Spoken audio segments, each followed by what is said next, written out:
Japan की राजधानी Tokyo में हनेडा एयरपोर्ट पर दो विमानों के टक्कर हो गई।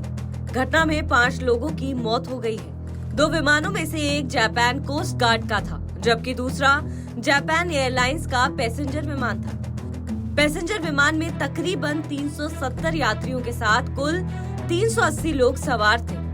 विमानों की ये टक्कर लैंडिंग के वक्त हुई। टक्कर के तुरंत बाद पैसेंजर विमान में आग लग गई। देखते ही देखते पूरा विमान धू-धू करके जल उठा। जापान टाइम्स की रिपोर्ट के मुताबिक पैसेंजर विमान जापान के ही शिन चिटोज एयरपोर्ट से उड़ान भर रहा था और हनेडा एयरपोर्ट पर उसकी लैंडिंग हुई थी, जबकि कोस्ट गार्ड का विमान सोमवार को मध्य जापान में आए भूकंप से प्रभावित क्षेत्र की सहायता के लिए आपूर्ति लेकर निगाटा प्रांत के लिए एक बेस के लिए उड़ान भरने के मिशन पर था।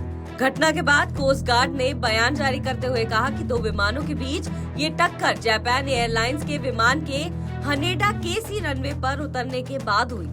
लैंडिंग के बाद जापान एयरलाइन का विमान कोस्ट गार्ड के विमान से टकरा गया और उसमें आग लग गई। कोस्ट गार्ड के विमान में कुल 6 लोग सवार थे, जिसमें से घटना के बाद 5 लोग लापता हो गए थे, जिसके बाद इन्हें मृत घोषित कर दिया गया। दो विमानों के बीच टक्कर के बाद पूरे एयरपोर्ट पर हाई अलर्ट जारी कर दिया गया था। विमान में लगी आग पर काबू पाने के लिए फायर ब्रिगेड की 70 गाड़ियों को मौके पर रवाना किया गया था। जब तक फायर ब्रिगेड की गाड़ियां विमान में लगी आग पर काबू पाती, तब तक पैसेंजर प्लेन का अधिकतर हिस्सा जल चुका था। रनवे से कुछ ही दूर पर विमान जल रहा था। ऐसे में पूरा एयरपोर्ट को बंद कर दिया गया। एयरपोर्ट बंद होने की वजह से वहां लैंड करने वाले विमानों को देश के दूसरे एयरपोर्ट के लिए डाइवर्ट कर दिया गया।